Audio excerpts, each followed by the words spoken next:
প্রতিদিনই ভাবি যে আমি সকাল সকাল উঠবো, কিন্তু আমার লেট হবেই। তো গুড মর্নিং সবাইকে, কেমন আছো তোমরা? আশা করছি ভালো আছো, আর আমিও ভালো আছি। তো দেখতেই পাচ্ছ চোখ মুখ একদম ফুলে গেছে, আজকে আমি খুব ঘুমিয়েছি।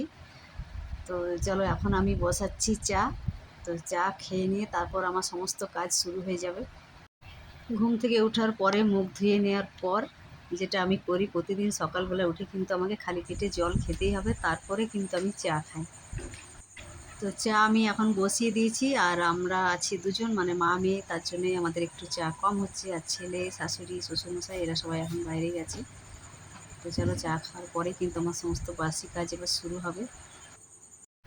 তো চাটা খাওয়া আমার হয়ে গেল, তারপরে পুরো সিঁড়ি আমি কিন্তু আজকে ঝাঁট দিলাম, যেহেতু আজ বাড়িতে কেউ নেই। তো ভাবলাম পুরো সিঁড়ি ছাদ মানে যতটাই জায়গা আছে সব কিন্তু আজকে আমি ধোয়া মোছা করবো।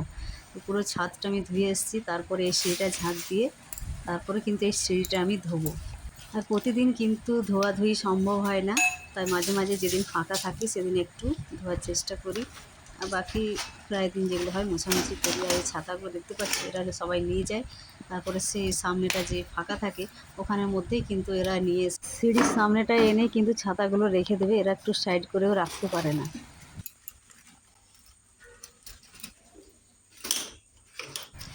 পুরো সিঁড়িটাই কিন্তু আমার ঝাঁট দেওয়া হয়ে গেছে। আর এই যত ময়লাগুলো আছে সব এই বালতির মধ্যে এখন আমি রেখে দেবো, পরে সেগুলো বাইরে চলে আসবে।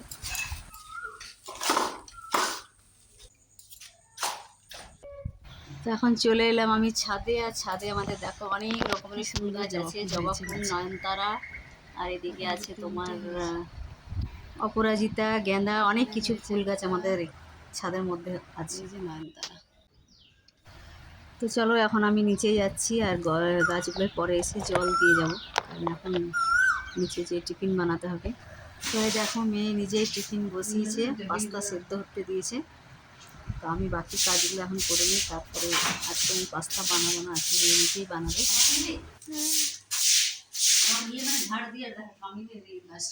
দেখাচ্ছি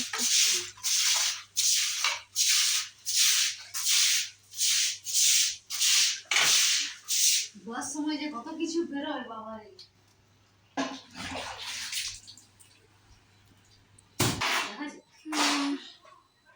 আমাকে সবসময় নেওয়ার দরকার নেই, ছবিটা নিলেই দিবে। এখন উঠা হয়নি রে, গুছিয়ে নি তারপর। তো আলু পেঁয়াজগুলো আগে কেটে নিই, এগুলো পাস্তার মধ্যে দেবে।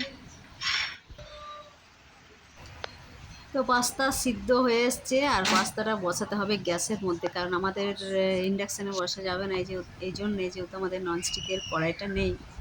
তো গ্যাসে ওই বসিয়ে বানিয়ে নিতে হবে। শুধুই মেয়ে রেডি হয়ে গেছে স্কুল যাওয়ার, আর বাকি কাজগুলো আমি করে নিই। এমনি দেবেন না।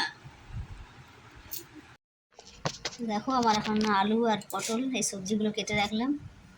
আর এখানে আছে এই যে ঝিঙে আছে, ঝিঙেগুলো দেখি ঝিঙে আর বেগুন দিয়ে একটু সর্ষে দিয়ে তরকারি করবো।